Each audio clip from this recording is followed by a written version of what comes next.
I thought building a brand was easy, but yeah, no, it wasn't. This is everything I wish someone told me before I started Nordic Dudes.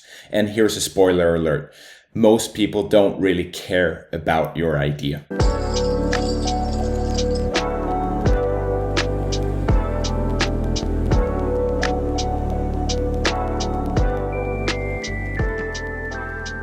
So here's a quick intro and a little bit of a backstory.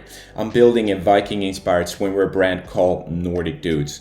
And this brand is for people with big legs who have a problem with chafing.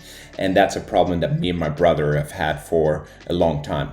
We have big legs and we chafe every time we wear swim shorts. So we decided to build a swim short brand that solves this problem. And I'm making these videos to share the journey of building that business and share the mistakes and failures and all that along the way. So hopefully the people, you and the people that watch these videos and watch my brand can learn a little bit about the mistakes and failures that I have. And I'm doing this because I want to be transparent, I want to be held accountable, and I'm doing this also to build a community with the people that watch this content and with our audience at Nordic Dudes. So me and my brother have built this brand for about 1.5 years now with a lot of sample ordering and failures and mistakes. And here are 4 brutal truths that I wish someone told me at day 1. The first truth is that it takes way longer than what you think. So when we started this brand, we thought that we would have a swim shorts and a website up and running where we can take orders and start selling within 4 to 6 months. However, that was not the case because we didn't know at all what we were doing and things were way more difficult than what we thought. So some of those things are delays with the samples.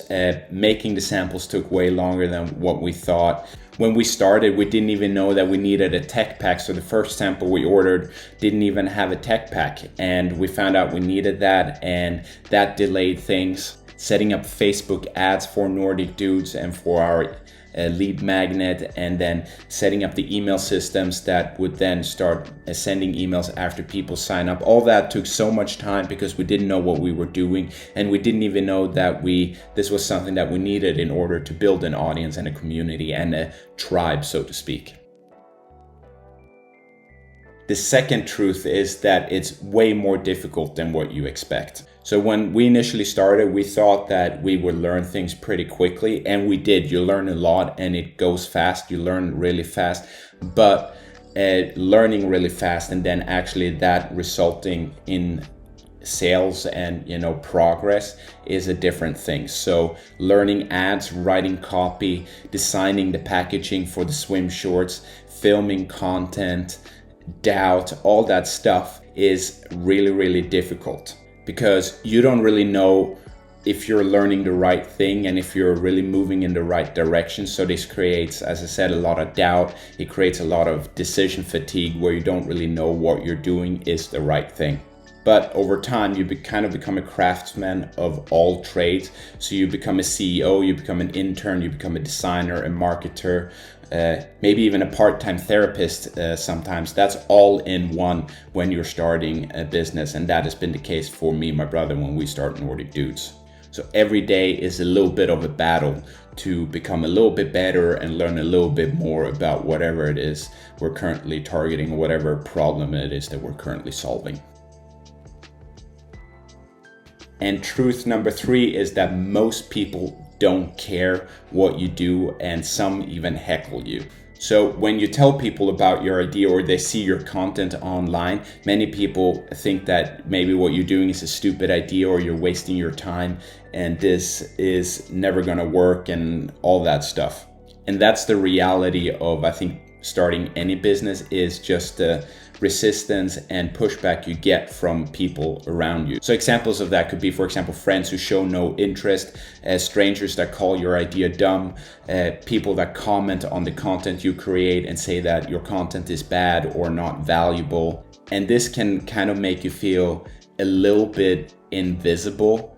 So what I mean by that is that whatever you do, people don't really care what it is you do. And like I said, some people might give you bad comments or say that your idea is dumb or bad or whatever it may be.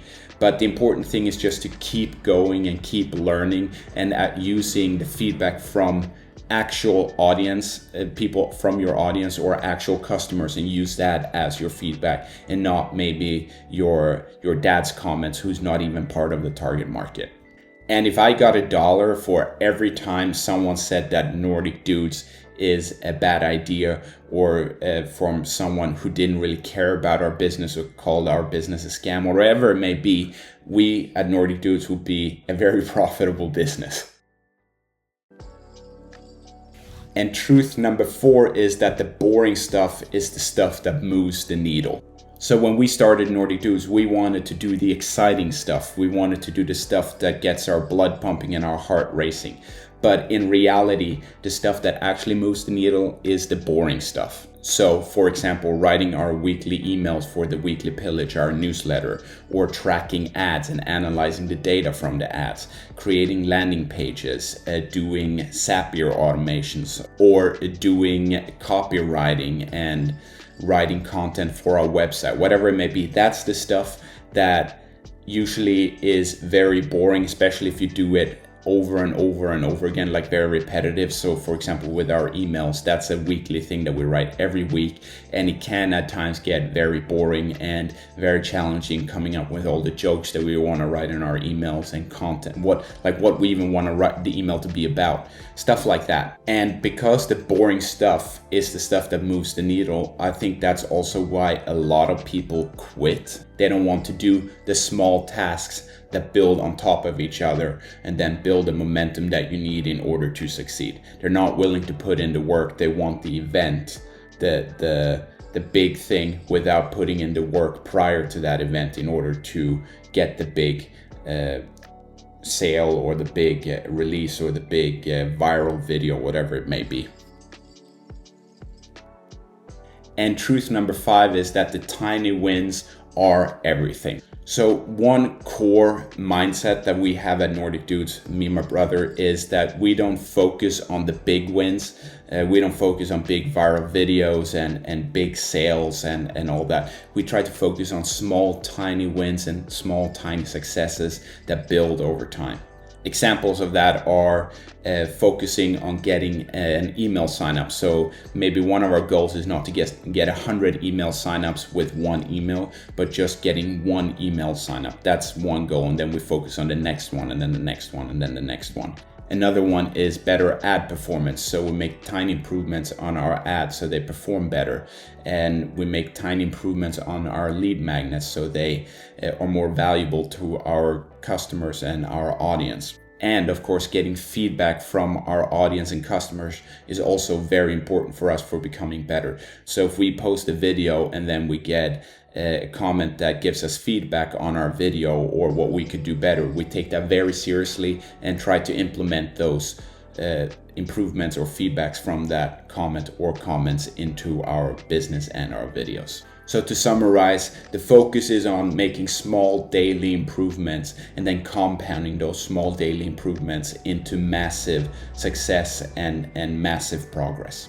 And the fact is, with Nordic Dudes, we are still in the so-called, what I call messy middle, where we haven't fully launched our swim shorts yet. We haven't had massive success yet, but we are learning as crazy. So you could call it, we're in the learning phase. So we're still in the very early stages, but we have gotten feedback that this is a very interesting idea, and people have told us that they are interested and they've done pre-orders and all that. So we are onto something, we know that, but it's still challenging and we still have a lot of things to figure out and we still have a lot of things to learn. But those are the brutal truths that we learned with 1.5 years of building an e-commerce brand. Now, if you want to follow along on this journey and see the good, the bad, the ugly, the chafing and all that, hit subscribe, follow, and give us a comment down below and tag along on this journey. We try to make these videos as valuable as possible so you can see our mistakes and the failures we had. So when you build your business or your brand or personal brand, then you can avoid those mistakes. I hope you thought this video was useful. Again, please subscribe and like, and I'll see you in the next one. Have a nice day. Bye.